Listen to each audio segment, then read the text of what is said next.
First-person shooters have been with gamers for several decades now and have become an integral part as to why gaming has grown and become so popular over that time.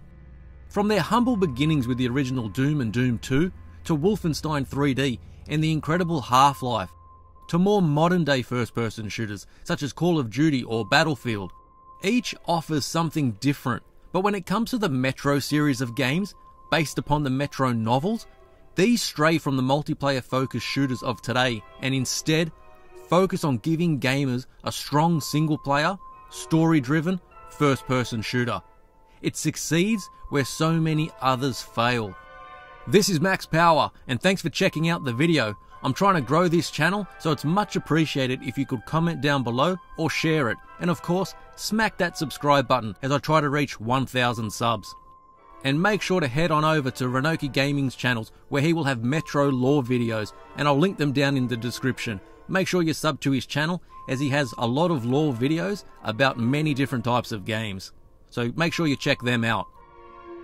With a sequel already to its name in Metro Last Light, plus a remastered package with Metro Redux, which not only brought about graphically enhanced versions of the first two titles, it introduced many more gamers into the wonderful, bleak, interesting world of the Metro series. With this video, I wanted to discuss the series so far and why I think you should play them, and why the third installment of Metro Exodus, which I'll speak about in part 2 of this video series, should be high on your wish list. From the tunnels of Moscow to the Aurora, this is Metro. Strap on your gas mask.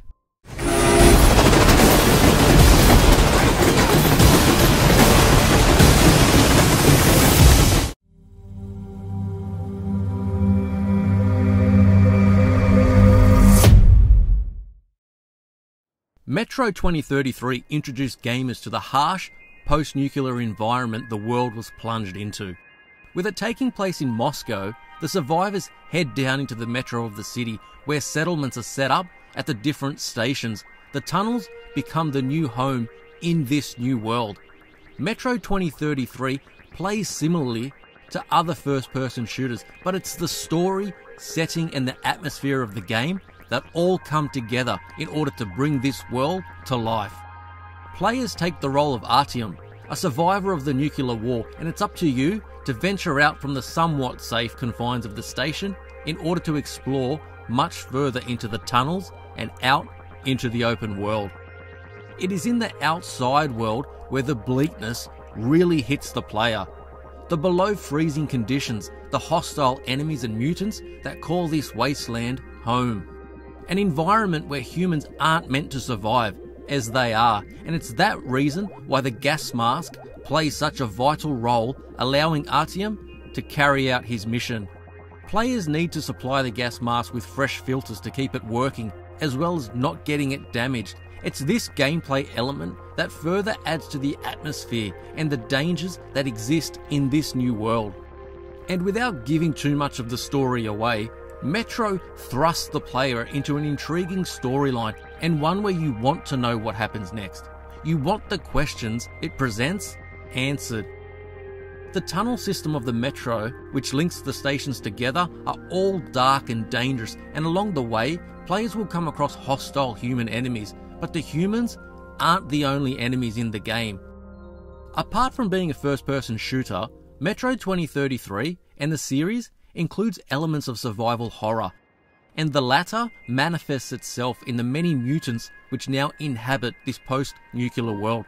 The radiated landscape turning animals into freaks of nature, but the introduction of another enemy, which is so tied into the story, really elevates Metro 2033 to another level. Apart from the hostility between the communist and neo-Nazi groups known as the Fourth Reich, a group who considers themselves a better class of human, one devoid of any deformities. Metro 2033 introduces the Dark Ones, psychic mutants believed to be the enemy of humans. Their introduction into the game propels it from just another linear shooter into one where the players want their questions answered. What is it they want? Are they friend or foe? A driving force behind the game's story, and during the course of playing, the answers are given, but not without subtle choices from the player having a bearing on the ending. Even with its several technical issues, Metro 2033 provided something different for first-person shooter fans. A rich story with a fleshed-out, post-apocalyptic world, and the game would receive a sequel. Instead of being named Metro 2034 as the sequel to the novel was, we received Metro Last Light.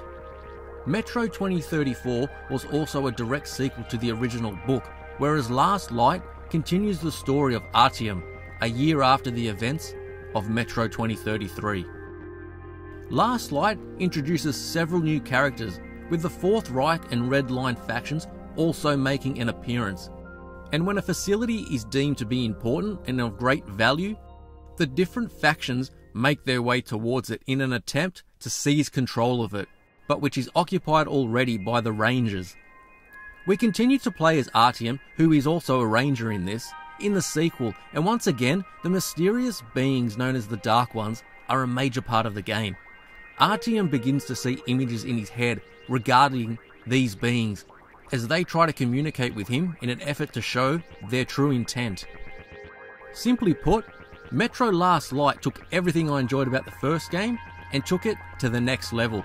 The game is graphically impressive and really made the world feel like a barren landscape of danger and threats, and when venturing through the Metro tunnels, these weren't much better.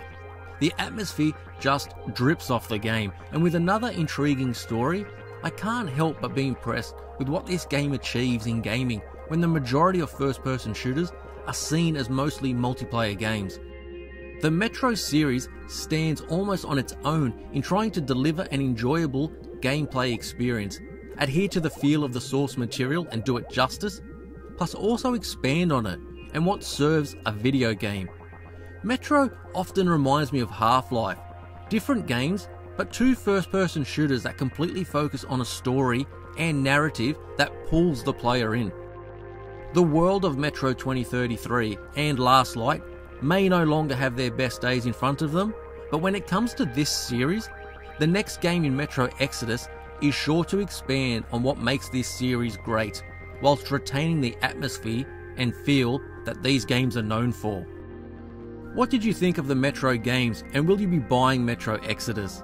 Be sure to join me on the next video where I discuss Metro Exodus and what it brings to the series and the changes which will expand upon the two previous games. There is a lot more of Metro to look forward to, and remember, check out ROANOKE Gaming's channel for all the lore associated with Metro. If you liked the video, please give it a thumbs up and a share, and hit that subscribe button to help grow the channel. This is Max Power, thanks for watching, and I'll see you next time on the train.